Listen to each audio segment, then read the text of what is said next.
नमस्कार, जनता टीवी देख रहे हैं आप और मैं हूं आपके साथ रितेश कुमार गौतम। और बुलेटिन का आगाज करेंगे बड़ी खबर के साथ। दिल्ली में भारतीय जनता पार्टी ने बड़ी बैठक की है।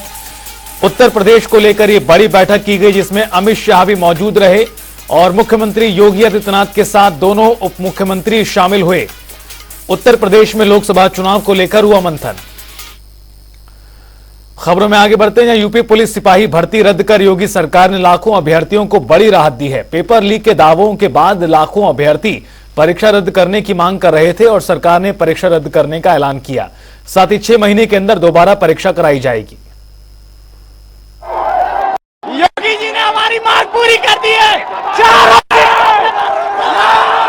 मांग माननी ही पड़ती, सरकार चाहे जो भी कर ले लेकिन उसे माननी ही पड़ती, क्योंकि हमारा जो युवा दल है सबको पता था कि पेपर लीक हुआ है। सरकारें भी जानती थी कि पेपर लीक हुआ है और अगर ऐसा नहीं करती तो समझ लीजिए समस्त युवा शक्ति मिलके उन्हें इस बार मिल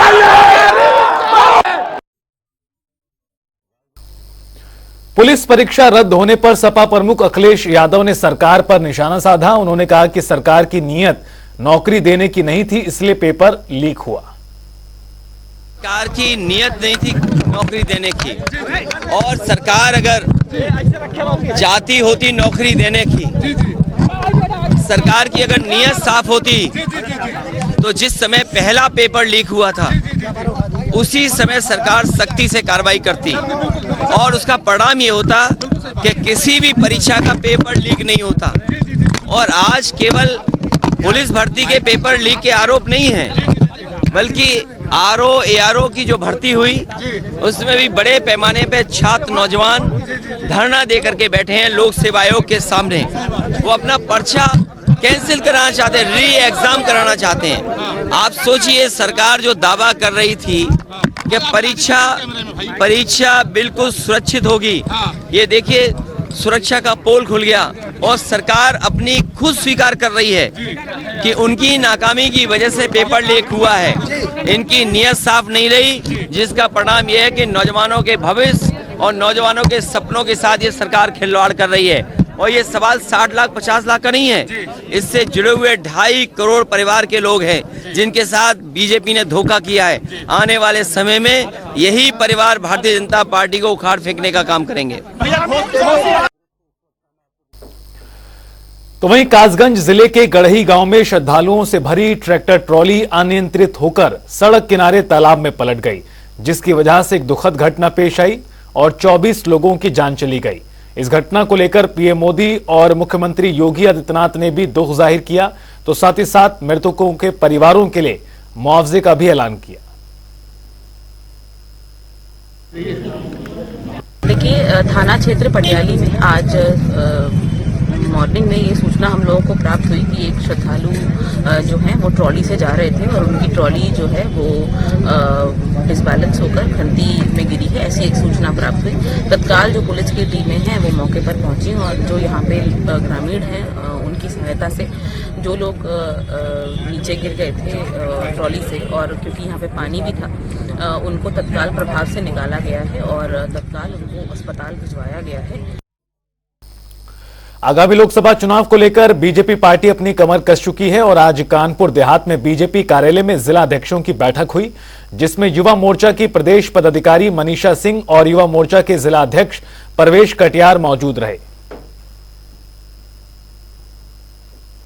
पूर्व में भी जो भी अभियान है इन युवाओं तक कैसे पहुंचे और उनकी समस्याओं का समाधान केंद्र और प्रदेश की सरकार के द्वारा जो योजनाएं चलाई जा रही हैं उनके भी बारे में विस्तार से उनको बताया जाए और उनकी समस्याओं का समाधान कराया जाए। उसी के निमित्त हम लोग प्रत्येक मंडल स्तर पर, पंचायत स्तर पर इसकी युवा चौपाल का आयोजन करेंगे। उसके निमित्त हम लोगों ने अभी पूर्व में इसकी कार्यशाला भी की थी अपने युवा मोर्चा के पदाधिकारियों से। हमने प्रत्येक मंडल में अपने ही जिले के पदाधिकारियों को विस्तारक के रूप में लगाया है। वो लगातार मंडल में प्रवास कर रहे हैं। कार्यक्रम के संयोजक के रूप में हमारे जिले के उपाध्यक्ष अनमोल गुप्ता जी हैं, ये भी लगातार प्रवास पर हैं पूरे जनपद में। हम लोग यही तैयारियां भी कर रहे हैं। जैसा कि यदि आपको जानकारी है, कल से उद्घाटन होगा। तो जैसा कि हम सब जानते हैं कि देश के यशस्वी प्रधानमंत्री श्री नरेंद्र मोदी जी के कार्यकाल के 10 स्वर्णिम वर्ष पूर्ण होने जा रहे हैं।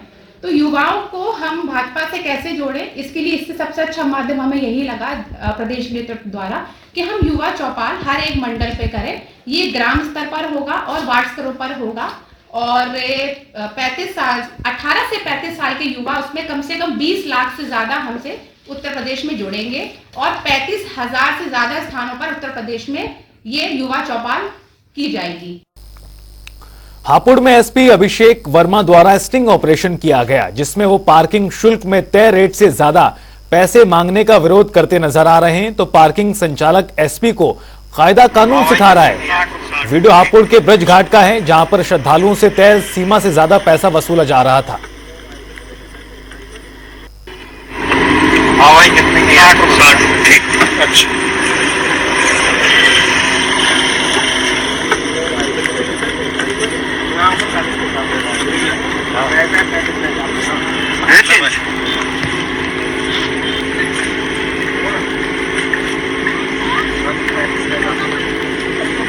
दिखाना पर्ची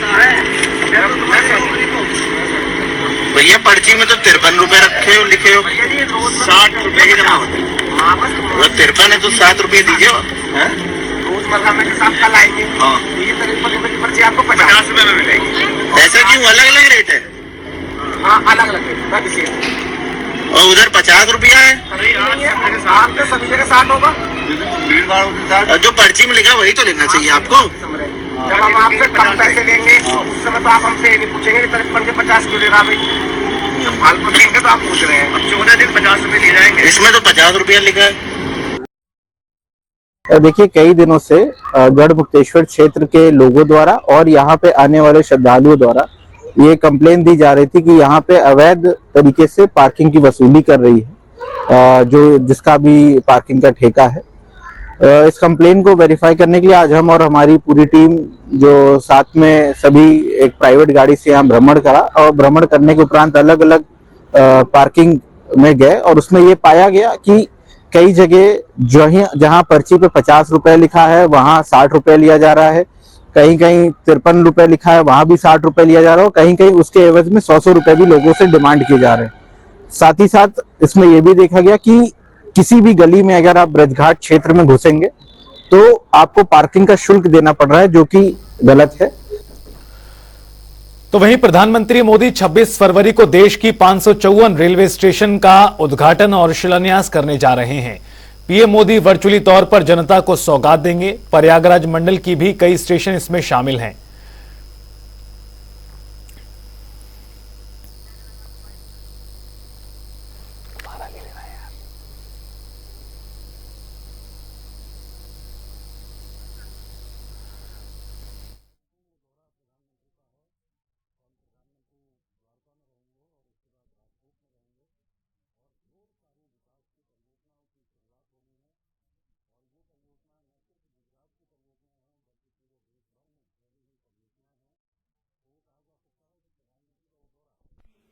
देखिए, यदि प्रयागराज मंडल की बात करें तो प्रयागराज मंडल के 15 टोटल 10 अमृत स्टेशन इसमें शामिल है और 65 आरओबी आरयूबी लोकेशन है जो इसमें शामिल है। तो टोटल प्रयागराज मंडल के 75 लोकेशन पे उस दिन कार्यक्रम है।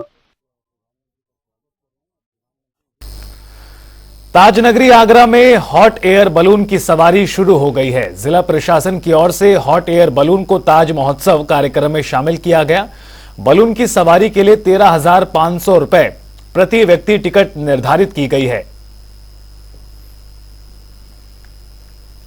यदि हम अगर पर्यटन की दृष्टि से इसे देखा जाए तो ये एकमात्र ऐसा एक्टिविटी है जिससे बहुत सारा टूरिज्म बढ़ता है।